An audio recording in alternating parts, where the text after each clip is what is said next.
আচ্ছা আকাশ, তুমি কি কখনো আমাকে প্রশ্ন করেছো কেন আমি এত যন্ত্রণা নিয়ে তোমার থেকে এতটা দূরে সরে গেছিলাম? না, তুমি আমার থেকে কখনো জানতে চাওনি কিংবা জানার চেষ্টা পর্যন্ত করনি।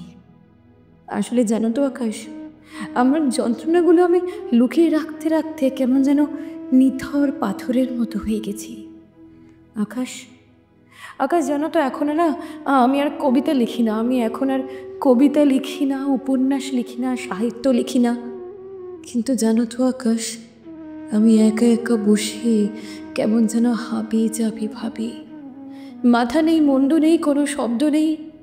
আচ্ছা আকাশ, আমি যতবার তোমার দিকে ছুটে গিয়ে তোমার হাতে হাতে হাত রাখার চেষ্টা করেছি, তুমি আমাকে দূরে সরিয়ে দিয়ে এত যন্ত্রণা দিয়েছিলে, তাহার কোনো সঠিক উত্তর তোমার কাছে কি আছে আকাশ? জানি না, আছে কিংবা হয়তো নেই, আমি বলতে পারবো না। কিন্তু বিশ্বাস করো আকাশ, আমি আজও যখন তোমার কথা ভাবি, আমার নিজের অজান্তে আমার চোখের প্রান্ত থেকে দু এক ফোঁটা অশ্রু গড়িয়ে পড়ে। তুমি জানো না, কিংবা জানার সেগুলোর চেষ্টাও করো না। তুমি তখন কোনো রমণীর সাথে নিরালায় নীরবে কোনো এক যৌন প্রহরে মগ্ন হয়ে আছো।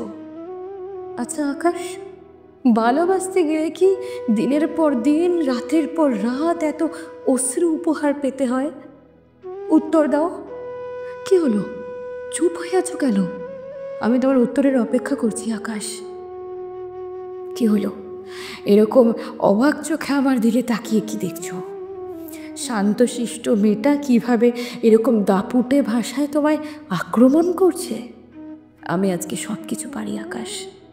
আমার সব কিছু পারার এক অলৌকিক ক্ষমতা চলে এসছে, যা তোমার ভাবনার অনেক অনেক ঊর্ধ্বে।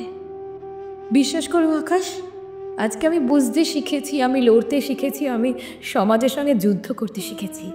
আর তোমার মতো মিথ্যে পুরুষদের চোখে আঙুল দিয়ে বুঝিয়ে দিতে শিখেছি তোমাদের মতো কাপুরুষদের মৃত্যু অনেক ভালো। তাহলে আমাদের মতো নারীরা অন্তত দুটো দিন শান্তিতে বাঁচতে পারে।